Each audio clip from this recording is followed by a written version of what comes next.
Hello दोस्तों, स्वागत है आपका अपने यूट्यूब चैनल एग्जाम गुरु में। दोस्तों आज मैं आपको यहाँ पे इंडियन कोस्ट गार्ड सेट, यहाँ पे आपको फिजिक्स को टॉप 25 फुल प्रैक्टिस सेट यहाँ पे 25 क्वेश्चन लेके आए हैं। ठीक है, प्रीवियस ईयर क्वेश्चन बेस्ड है तो पूरा वीडियो ध्यान से देखिएगा। और इंडियन कोस्ट गार्ड में फिजिक्स आपकी 25 नंबर की पूछी आती है। ठीक है, लिखा है यदि किसी निकाय पर कार्यरत बल आघूर्ण अगर आपका शून्य है तो निम्नलिखित में से क्या स्थिर रहेगा। ठीक है, बल आघूर्ण की काफ़ी खासियत बात है, वो आप लोगों को आनी चाहिए। बल आघूर्ण जो है आपका सदिश राशि, क्योंकि इसको वेक्टर में कन्वर्ट कर सकते हैं। सूत्र होता है टाउ बराबर होता है एफ आर।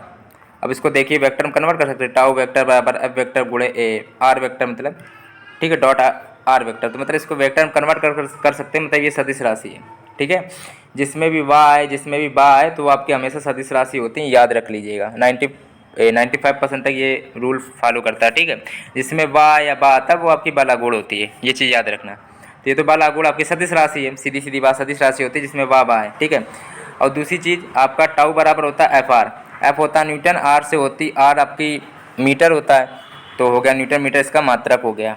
ठीक है, और न्यूटन होता है M L T minus two होता है, वी में होता है, और मीटर की एल होती है, तो ये हो गया M L two T minus two. M L two T minus two इसकी मात्रक हो गई। क्या स्थिर रहता है? कोणीय संवेग इसमें स्थिर रहता है। ठीक है, कोणीय संवेग का सूत्र आपको आना चाहिए।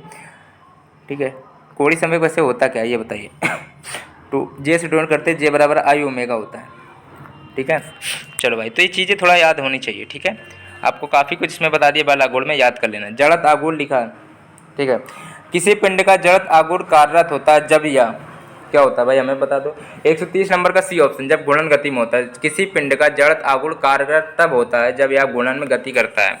अगला लिखा किसी पिंड का जड़त आघूर्ण निर्भर नहीं करता है। ये इंपॉर्टेंट प्रश्न है, जड़त आघूर्ण निर्भर नहीं करता है, बताइए जरा क्या होगा। 131 नंबर का राइट ऑप्शन बी पार्ट है, कोणीय वेग पर निर्भर नहीं करता है। ठीक है, और द्रव्यमान पे द्रव्यमान वितरण पर गुणन अक्ष पर निर्भर करता है। अगला दिया गया इसका बी ऑप्शन था।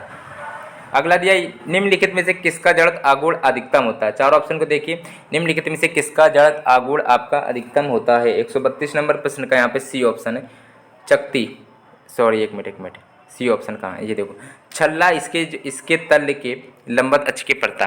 ठीक है, चलो तो राइट ऑप्शन यहाँ पे तल के जो लंबवत है। ठीक है, तो वो आपका यहाँ पे सी ऑप्शन राइट बन रहा है। चलो अगला प्रश्न दिया गया है। चलो ये क्वेश्चन आपको समझ में आ गया होगा, इसमें दिक्कत वाली बात नहीं है। चलो आपको ये फिर से बता दे रहे हैं।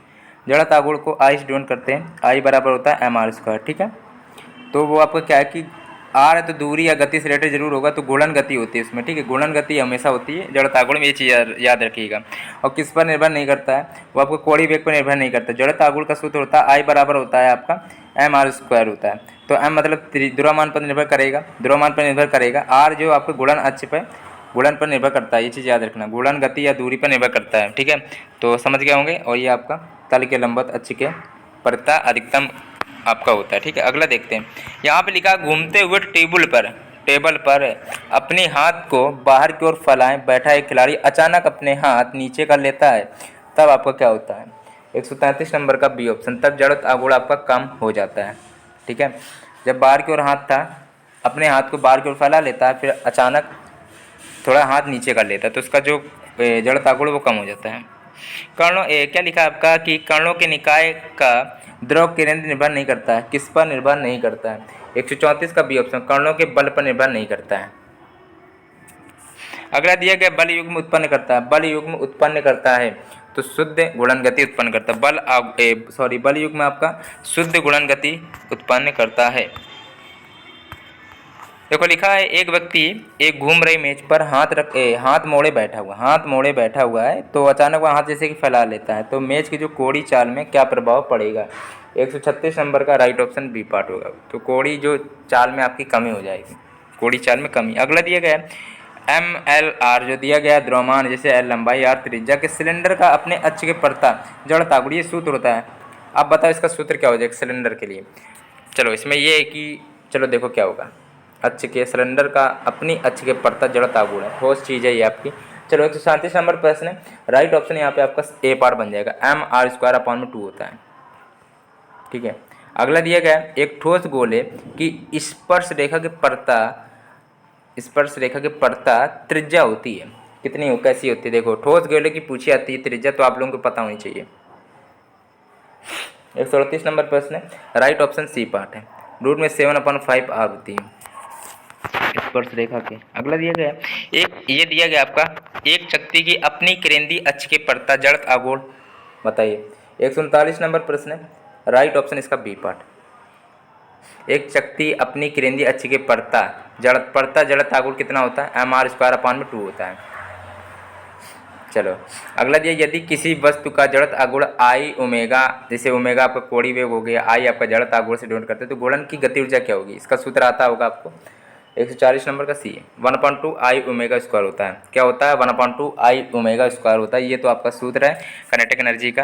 तो ये तो आपको गोलन की काइनेटिक एनर्जी जो होती है जब आई और डब्ल्यू में पदों में पूछी जाती है तो वही होता है 1/2 आई ओमेगा स्क्वायर। स्क्रीनशॉट ले लेना, काफ़ी इंपॉर्टेंट है। पृथ्वी से किसी प्रक्षेप का पलायन वेग 11.2 किलोमीटर पर सेकंड होता है। जल्दी जल्दी में ये मत लगा देना, ठीक, 11.2 किलोमीटर पर सेकंड होता है। 141 का ए पार्ट राइट ऑप्शन है, स्क्रीनशॉट ले लीजिए। और पृथ्वी पर 2.5 चंद्रमा पर 2.4 या 2.5 लगभग लिख के आ जाता है, 2.5 होता है, ठीक है। अगला दिया गया है, चलो भाई 25 क्वेश्चन लिए, थोड़ा भाई चैनल को सब्सक्राइब करिएगा, वीडियो को नहीं लाइक किया है तो प्लीज़ लाइक करिएगा, ठीक है। देखो दोस्तों, अगर आपको लगता है ये सब वीडियो क्वेश्चन कराने में मेहनत लगती है, आप लोग खुद जानते हो कि मेहनत तो जरूर लगती है पढ़ाने में, तो थोड़ा वीडियो को एक लाइक कर दे, चैनल सब्सक्राइब कर दीजिएगा, ठीक है। आप लोग बस वीडियो को लाइक करिए, चैनल सब्सक्राइब करिए। और आपको इंडियन कोस्ट गार्ड की अगर आप तैयारी करा रहे हैं तो किसी भी सब्जेक्ट की आपकी कमी नहीं रहेगी मेरे चैनल पे। आपको मैं काफ़ी समय से पढ़ा भी रहा हूँ, आपको किसी का भी प्ले लिस्ट चाहिए, मैं खुद पहले से ही बता रहा हूँ, मैंने physics, English, math, GK, reasoning, science सब कुछ पढ़ा कर रखा है, मैथ, ठीक है, जीके, जीएस भी, रीजनिंग भी, साइंस भी, इंग्लिश भी, सब कुछ पढ़ा कर रखा है भाई। तो अगर आपको प्ले लिस्ट चाहिए कमेंट में बता देना, ठीक है। तो भाई थोड़ा बहुत सपोर्ट आप लोग भी करिए, थोड़ा सब्सक्राइब लाइक कर दीजिएगा, बस एक आपको बस सब्सक्राइब करने में क्या जाता है आप लोगों को, ठीक है। तो थोड़ा सपोर्ट करिएगा। यहाँ इंपॉर्टेंट क्वेश्चन है, जड़त्व द्रव्यमान का गुरुत्वीय द्रव्यमान से अनुपात होता है। जड़त्व द्रव्यमान का 142 नंबर प्रश्न का यहाँ पे 1 होता है।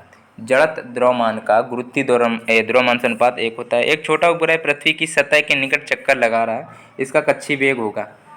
एक छोटा उपग्रह पृथ्वी की सतह के निकट चक्कर लगा रहा है, इसका कक्षीय वेग होगा 143 नंबर का ए पार्ट 8 किलोमीटर पर सेकंड होगा। कितना होगा, 8 किलोमीटर पर सेकंड होता है। चंद्रमा से पलायन वेग, चंद्रमा का पलायन वेग वही है 2.4 किलोमीटर पर सेकंड होता है। बता चुके थे 2.4 या 2.5 लगभग लिख के आता है, तो 2.4 किलोमीटर पर सेकंड यहाँ पे राइट ऑप्शन बन जाएगा। चंद्रमा के लिए यही होता है और पृथ्वी के लिए 11.2 किलोमीटर पर सेकंड होता है। यहाँ पे जो 144 का सी ऑप्शन राइट ऑप्शन यहाँ पे बन जाएगा। ग्रहों की गति, ग्रहों की गति में क्या होता है, ग्रहों की गति में आपका जो है कोणीय संवेग स्थिर रहता है। कुल जो कोणीय संवेग होता है वो आपका स्थिर रहता है, ये आप चीज़ याद रखिएगा, ठीक है। चलो अगला प्रश्न दिया है, किसी खोखले गोले के अंदर गुरुत्वीय क्षेत्र की तीव्रता होती है। खोखले गोले के अंदर जो गुरुत्वीय क्षेत्र की जो तीव्रता होती है वो कैसी होती है। 146 का राइट ऑप्शन यहाँ पे सी पार्ट, वो शून्य होती है गोले के अंदर, ठीक है। पानी में हवा के 2 बुलबुले हैं, पानी में अच्छा ठीक है, पानी में जो हवा के 2 बुलबुले गोले हैं, ठीक है, अच्छी बात है। तो वो एक दूसरे को क्या करेंगे, 147 नंबर प्रश्न का, एक दूसरे को आकर्षित करेंगे, ठीक है। अगला दिया, जैसे ही हम विषुवत रेखा से ध्रुवों की ओर जाते हैं तो बढ़ेगा, वृद्धि जरूर होनी है, तो जी का मान क्या होगा, बढ़ेगा, क्योंकि पोल्स पे जा रहे हैं ना, इक्वेटर से पोल्स, सॉरी विषुवत रेखा से आपका ध्रुव की ओर जा रहे हैं ना, तो वो आपका बढ़ता है, इंक्रीज करता है। 148 का सी ऑप्शन राइट ऑप्शन बन जाएगा। दोस्तों 25 क्वेश्चन लगभग कराते हैं। अगर आपने वीडियो को लाइक नहीं किया तो लाइक करना, चैनल सब्सक्राइब नहीं किया तो कर लीजिएगा, ठीक है। अगर आपको किसी का भी प्ले लिस्ट चाहिए कमेंट बता देना, आपको प्ले लिस्ट की लिंक मिल जाएगी।